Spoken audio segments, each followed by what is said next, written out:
Okay, so that's fine. I think everyone would agree with that. And now, though, they're going to say, what are you guys talking about? Or they would say, yeah, sure. But even if the first, I think I called it Acme Bank, didn't have an extra reserves in the vault, the currency, suppose they had nothing, they could still go ahead and do that. And then when the Boyhood Bank, I should have come with a better name, at a good BB&T Bank, let's say that, that's better. When the BB&T Bank came and said, hey, our customer just deposited $1,000 claim from Alice, we see, it's a claim drawn on you guys. Is she good for it? And they say, yep. Right now, our books show that Alice has $1,000 in her checking account, and we know she has that because we just lent it to her, and we marked it up. That's where it came from. It's from our bookkeeper and his pen or his keyboard. And then the BB&T Bank says, okay, so here's our claim on you now. Pay up. And at this point, they're in trouble. So the BB&T Bank is not going to merely be satisfied with a claim on the Acme Bank. They're going to want actual reserves, either physical Federal Reserve notes, paper currency, or a deposit with the Fed, reserves held at the Fed. So, and so the Acme Bank, now everyone agrees, so they can just go borrow it in the federal funds market if they have to. If they have to, and get reserves they'll do that. Yeah. And so if the interest rate there is, let's say, 4%, and by assumption they thought Alice was good, she would be able to pay back. They thought she was a good credit risk and she could pay it at an interest rate of 5%. That's why Acme is willing to go through the whole thing. Because they're like, we can borrow reserves at 4%, and Alice is good for 5%, paying us back 5%. So we earn that one spread. Once she pays us back, we're good. And that's how it works.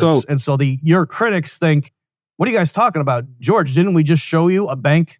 They created money out of thin air.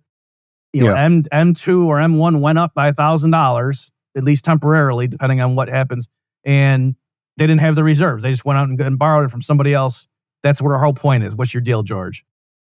Well, there's several things. First of all, I should say the bank isn't going to fund the loan on the Fed funds market because those are overnight loans. Okay. And if it had to borrow there every night, it would be very expensive. But it can borrow from someone, and it will borrow if it has to, even from the Fed funds market rather than default. But the point is it's having to finance the loan by borrowing. It can't just rely on its own printing or money-creating powers as an alternative from ultimately or originally borrowing funds to cover the loan. The rival bank, the BB&T Bank, is certainly not going to just say to the first bank, okay, you don't have to settle with us. We'll cover it. Banks don't do that.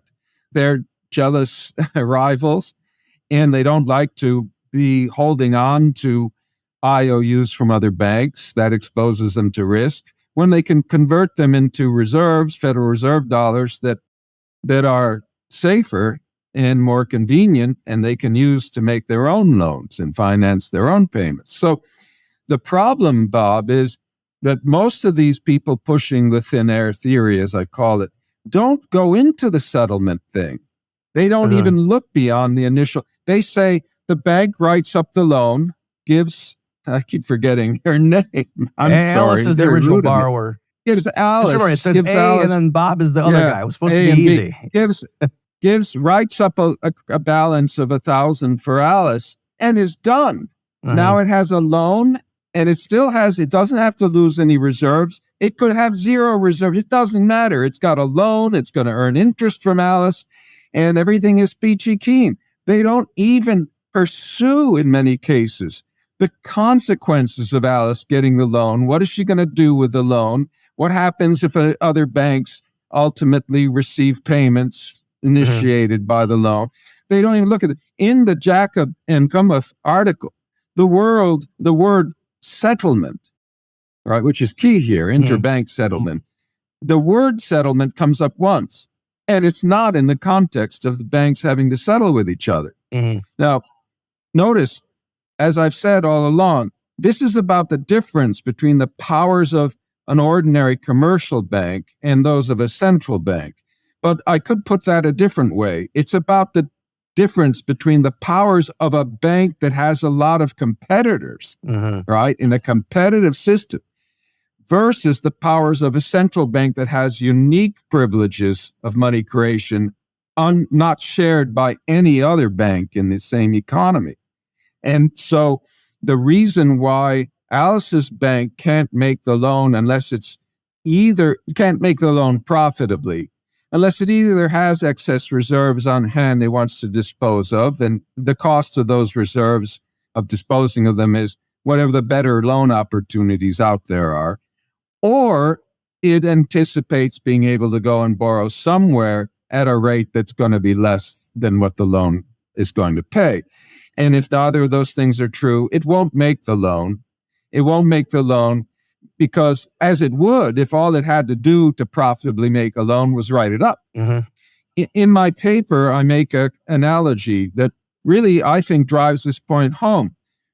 These people are saying that the fact that commercial banks create money means they don't have to borrow in order to lend. I'm not denying that they create money. I am denying that it means what they say it means. In the same way, you could argue that suppose Jane already has a bank account, but it doesn't have $1,000 in it. In fact, it's drawn down to zero. Jane can create money. Is Jane the same person as Alice? I'm sorry. It's Jane. It's Jane in my paper. Okay. But suppose it's Alice. Alice has an account already. Forget about the loan, but it's down to zero. She has a checkbook. She can create money. She can fill out a check for $1,000. She doesn't need a loan. And she has the power of money creation. And maybe the person she wants to buy stuff from, her inventory, will take the check. Unwittingly, right? Right. Takes the check. She's golden. She can create money and get her inventory. Well, no, obviously, because the check's going to bounce. And this is going to create problems for her. It's going to create problems for the person who accepted it.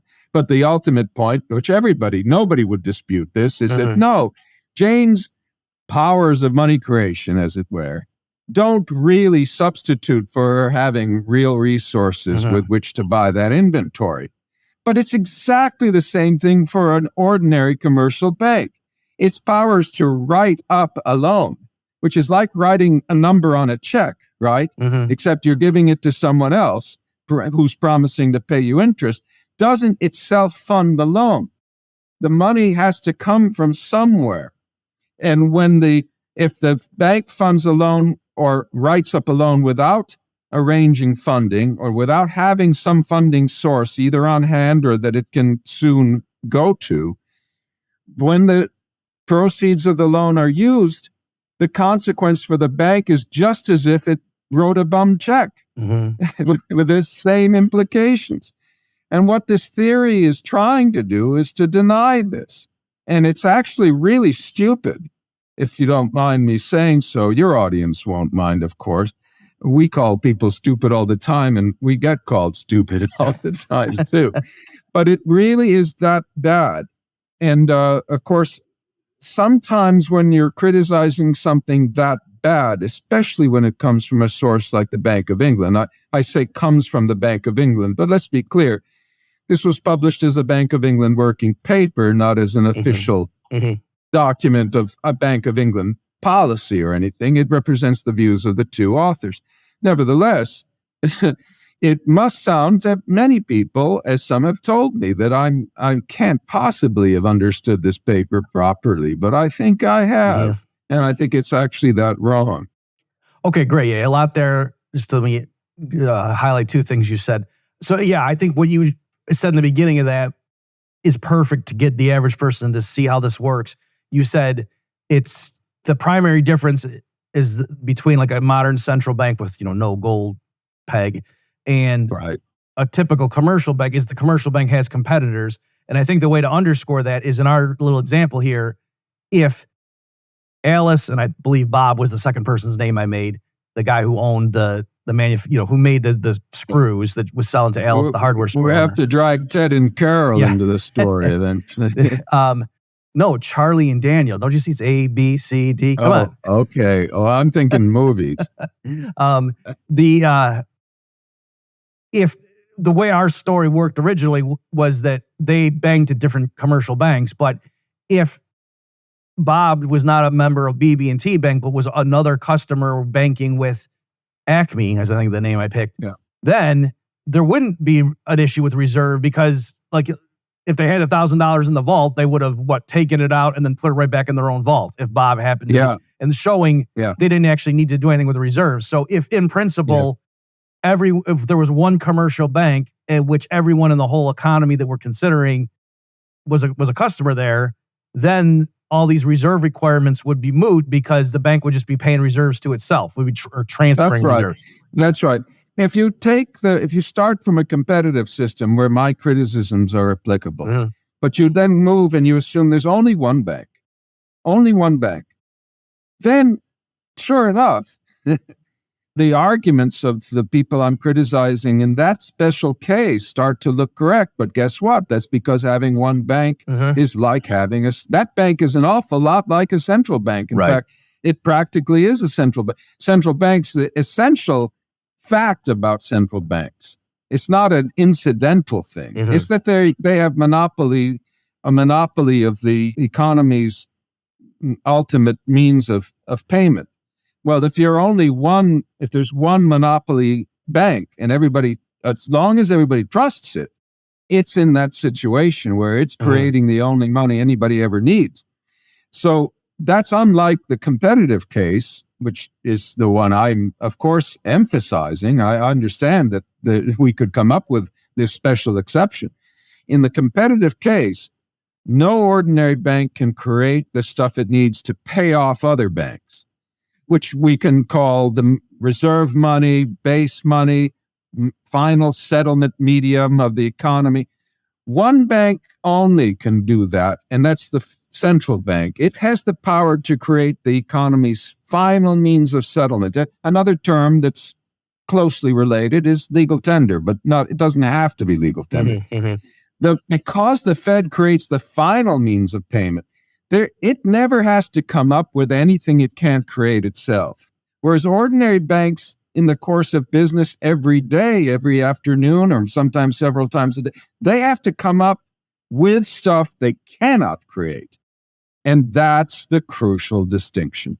And in a fiat system, of course, the distinction is all the much greater than in a system. If you have a monopoly bank with a gold standard, even that bank can ultimately find it's got to come up with gold. But when you have a fiat money issuing monopoly bank, a central bank, there's nothing it can ever be asked to pay for ordinary, setting foreign exchange transactions aside for domestic transactions. Nobody can ever ask it to pay something that it cannot actually create out of thin air, as it were. Right.